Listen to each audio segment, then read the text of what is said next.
So, good morning everybody. So, ang topic ko po is about leading, direction, communication.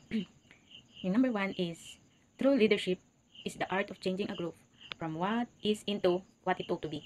So, ang pagiging pinuno ang tunay na pagiging pinuno ay ang sining ng pagbabago ng isang grupo mula sa kung ano ang nararapat. So, kapag ikaw ang pinuno ay kailangan alam mo kung ano ang gagawin mo sa isang grupo, kung anong makakabuti o makakaganda sa gagawin nyo. Halimbawa, meron kayong katulad dun sa school, may film. So, kailangan alam mo ang gagawin mo kung ito nga ba ang nararapat.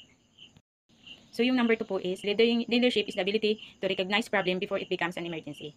So, dapat sa isang pinuno ay alam niya, ang pamumuno ay kakayahang kilalanin ang problema bago ito maging emergency. So, alam mo na agad yung problema bago pa lumala yung isang bagay. So, ganun po ang pagiging pinuno. Yun ang isang katangian sa pagiging pinuno. So, marunong tayo ma-detect agad kung ito ba ay mag-way ng kapahamakan sa isang grupo or mas maganda kung hindi na lang itutuloy or itutuloy ang isang bagay. So, ang number 3 is leadership and learning are indispensable to each other. So, ang leadership, ang pamumuno at pagkatuto ay kailangan sa bawat isa. So, hindi lamang pagiging pinuno ang may alam tungkol sa isang bagay doon sa inyong grupo. So, kailangan nakafocus ang lahat, ang bawat membro, kasi hindi ito magagawa ng isa lang. So, kailangan kung mayroong gagawin, kailangan yung namumuno ay kayang pasunurin ang kanyang mga kagrupo.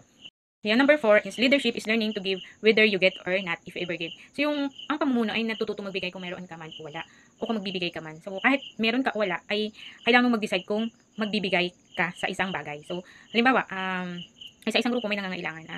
Kayo ay grupo ng mga halimbawa Red Cross, or sabihin na natin private na mga community. I mean, private na tumutulong sa mga taong nangangailangan. So, tayo ay magde-decide, yung pamumuno natin, yung leadership ay, yung namumuno ay kailangan mag-decide kung talagang magbibigay o hindi.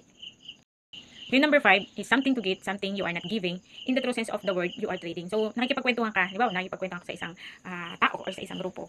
Yun ay nangangalagan, hindi upang magbigay ka, kundi magkaroon ka ng ideya kung ano ang gagawin mo kapag dumating ang bagay na ito sa iyong grupo.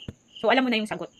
Kasi nga, mahilig ka makipagkwentuhan sa mga, halimbawa, mga pangyayari o sa mga katulad sa pagka mga tao na, di ba, nagkakaedad na, yung mga lolo at lola natin, or nakikipagkwentuhan tayo sa kanila kasi para matuto tayo kung sa kanilang mga nakaraan, mga naranasan nila. So, makakakuha tayo ng ideya sa kanila.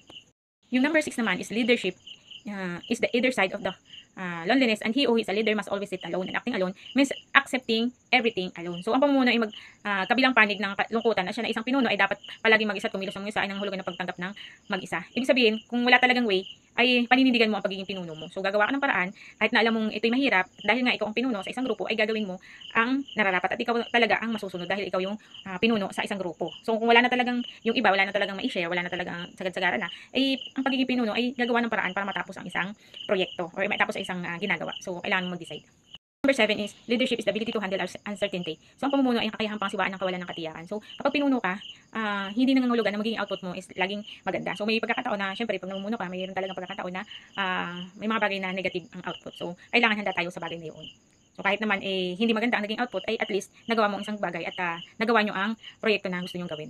Hindi lahat ng bagay ay magiging resulta niya is tama, di ba?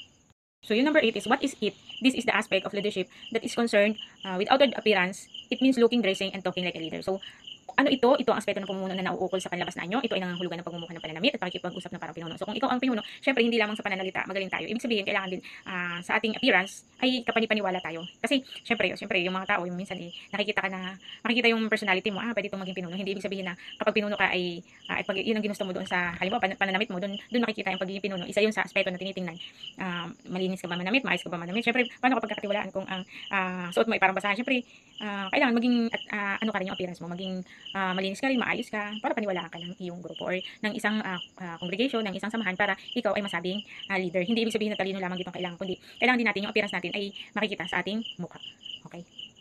Dito naman tayo sa number 9. Ang number 9 is leadership has nothing to do with ordering people around or directing their every move. So, ang pamumuno ay walang kinalaman sa pag-uutos sa mga tao sa paligid o pagdidirekta sa bawat kilos nila. Hindi ibig sabihin na pinuno ka, ikaw na lagi ang ikaw na lang yung magdidirect, ikaw na lang laging magbibigay ng utos. Ibig sabihin, syempre tatanungin din natin yung ka-group natin or kasama natin yung kanilang side ba, kung anong mas nararapat at kung anong maganda sa isang proyektong gagawin. Hindi yung ikaw lang ang masusunod, ikaw lang ang gagawa ng paraan, mag-uutos. So, syempre dapat yung ating grupo ay madisiplina rin sa sarili natin kasi kailangan pagkasama tayo sa isang grupo ay hindi lamang yung leader ang masusunod kundi lahat ng membro ay kailangan pag-usapan. So, kung hindi na kailangan talaga yung kung wala ng solusyon ay ang pinuno na ang magde-decide. Ayan. Number 10, the climax of leadership is to know when to do what. So, ang rurok ng pamumuno ay ang malaman kung kailan gagawin kung ano ang isang bagay. So, yung pinaka-climax ng leadership, sa ikaw na talaga ang magde-decide kung ano ang nararapat sa isang gagawing proyekto or isang desisyon. Ikaw na masusunod. Ikaw kasi ang pinuno. So, at the end, ikaw lang talaga magde-decide na kung wala na talagang paraan. So, ikaw na magde-decide. Ano man ang mangyari, ano man ang maging resulta, magde-decide ka sa bagay na ito.